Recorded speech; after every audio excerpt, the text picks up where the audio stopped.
Pandemi COVID-19 meluluhlantakkan seluruh aktivitas pariwisata hingga mati suri. Sekalipun semua orang yang traveling, kesehatan diri dan keluarga adalah prioritas tertinggi untuk saat ini. Maka, tetap tinggal di rumah jadi pilihan terbaik, atau jika Anda ingin keluar rumah, taati protokol kesehatan yang telah ditetapkan oleh pemerintah Indonesia agar kita tetap terhindar dari penyakit virus COVID-19 ini. Hal itu berdampak pada penurunan pendapatan sektor pariwisata secara global, termasuk Indonesia. Penerbangan dibatasi, hotel-hotel tidak terisi, hingga tempat wisata sepi pengunjung. Bayangkan, bagaimana Bali yang selama ini jadi primadona, mendadak kosong dan jauh dari ingar-bingar wisatawan. Begitu juga daerah lain yang mengandalkan pariwisata sebagai sumber pendapatan daerah. Berpikir positif di tengah masa sulit tak selalu mudah. Namun, adaptasi dan fleksibilitas adalah kunci utama yang harus dipegang siapa saja yang berkecimpung dalam industri hospitality and tourism. Bagaimanapun juga, perubahan adalah satu-satunya hal yang terus terjadi di dunia. Maka, mengubah strategi untuk bisa bertahan di masa pandemi jadi langkah realistis yang bisa dilakukan penggiat pariwisata. Beberapa strategi berikut boleh jadi contoh ideal agar bisa melalui periode kritis. Yang pertama adalah mengubah strategi penjualan. Semua hotel, maskapai, sampai agen travel segera banting harga sebagai upaya magnet pelanggan. Usaha itu berhasil untuk jangka pendek, tetapi bukan jangka panjang. Coba ubah strategi penjualan dengan melakukan beberapa inovasi. Contoh, membuka tur virtual ke berbagai spot wisata menarik berbekal Google Earth, lengkap dengan cerita di balik tempat tersebut. Sebuah pengalaman baru yang bakal mengundang minat para penggemar traveling. Fokus pada pelanggan lama. Pada masa sulit seperti sekarang, mendapat pelanggan baru jelas tidak mudah.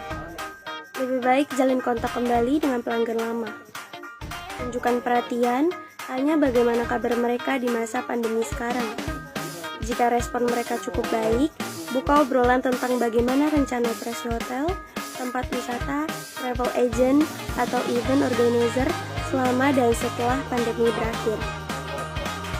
Informasi demikian tentu akan bermanfaat ketika mereka ingin menikmati jasa tersebut di kemudian hari. Memaksimalkan pemasaran digital. Kehadiran perusahaan yang bergerak dalam sektor pariwisata secara digital jadi hal krusial. Kesempatan baru terbuka lebar ketika semua aktivitas berlangsung online seperti sekarang. Memaksimalkan pemasaran digital atau digital marketing jadi solusi terbaik untuk menjaga citra perusahaan di dunia pariwisata domestik. Memanfaatkan web dan media sosial untuk menampilkan konten menarik, bermanfaat, sekaligus edukatif. Contoh, isi kanal YouTube dengan review hotel, laman blog web dengan artikel ringan seputar destinasi dan tips wisata, hingga microblog mengenai sejarah tempat wisata di Instagram. Tren baru pariwisata Indonesia. Penerapan adaptasi kebiasaan baru jelas mengubah perilaku turis saat berwisata. Begitu juga dengan tren destinasi wisata di Indonesia. Seiring dengan pelonggaran PSBB di berbagai daerah, perlahan industri hospitality and tourism mulai berdenyut kembali. Meski belum pulih sepenuhnya, para ahli memprediksi beberapa destinasi wisata tersebut akan menarik kunjungan turis. Yang pertama ada wisata alam terbuka. Pada saat terpencil yang jauh dari keramaian, hiking, pendakian, atau pantai tersembunyi bakal jadi wishlist wisatawan. Alam terbuka memungkinkan mereka tetap bisa menjaga jarak fisik dan terhindar dari kerumunan orang, sekaligus bisa menghirup udara segar. Yang kedua, staycation di hotel terdekat. Bosan di rumah dan ingin ganti suasana jadi alasan mereka yang memilih staycation sebagai kegiatan wisata. Sepanjang pengelola hotel mampu menerapkan protokol kesehatan ketat sesuai standar WHO, opsi ini tentu membuka harapan banyak pihak. Yang terakhir ada tur virtual.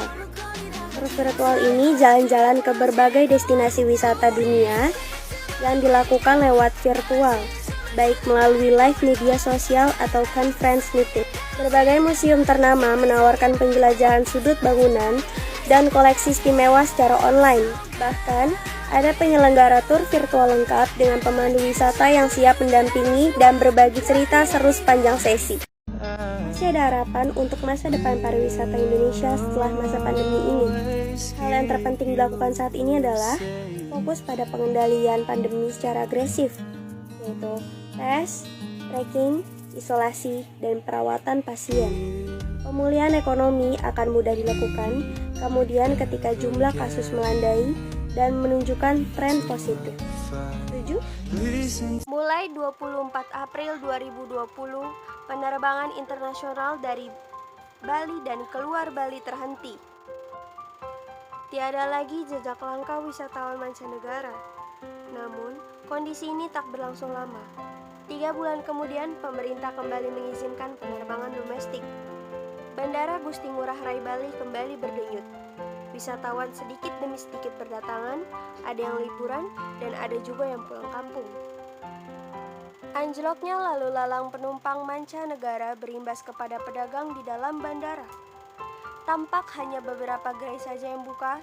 Seorang penjaga gerai roti di Bandara I Gusti Ngurah Rai Bali mengatakan juga kena imbas pandemi COVID-19 terhadap tempatnya bekerja. Sejak Mei hingga September 2020, jumlah penumpang penerbangan internasional hanya 220 orang. Apa angka ini bak bumi dengan langit dibanding periode yang sama tahun sebelumnya yang mencapai 2,8 juta penumpang. Penerbangan domestik juga terdampak pandemi COVID-19. Sepanjang 2019, jumlah penumpang domestik mencapai 10,5 juta orang. Kini, sampai Oktober 2020, jumlah penumpang di terminal domestik hanya sekitar 3,7 juta orang. Seorang pramuniaga toko oleh-oleh di Bandara I Gusti Ngurah Rai Bali, Lina mengatakan terpaksa membuka gerai meski COVID-19 masih merajalela.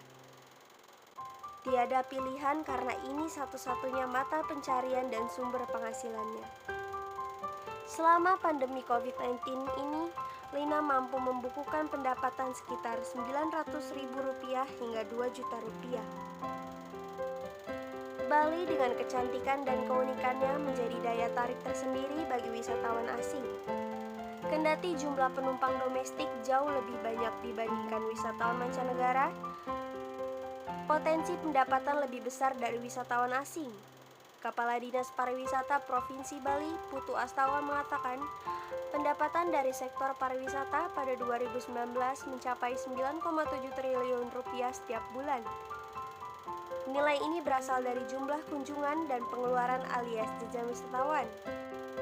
Setiap tahun pendapatannya pasti meningkat karena jumlahnya kunjungan yang naik.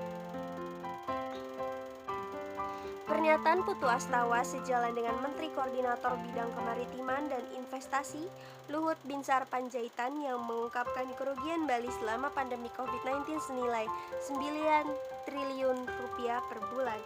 Kerugian akibat amblasnya jumlah kunjungan wisatawan mancanegara hingga 99%. Banyak destinasi wisata sepi, kawasan Kuta Bali yang selalu ramai kini juga lengang. Jalan pantai Kuta senyap dan toko souvenir di kawasan Legian hampir semuanya tutup. Kini, rata-rata kunjungan wisatawan hanya 100-200 orang saja. Bandingkan dengan kondisi sebelum pandemi yang bisa menarik hingga 7.000 wisatawan per hari. Kondisi serupa juga terjadi di Ulun Danau Bratan, Bedugul yang biasanya dikunjungi 3.000 wisatawan per hari, kini hanya 150 orang. Kunjungan wisatawan mancanegara memang sangat berpengaruh, kata manajer Ulun Danau Brata, Wayan Mustika beberapa waktu yang lalu.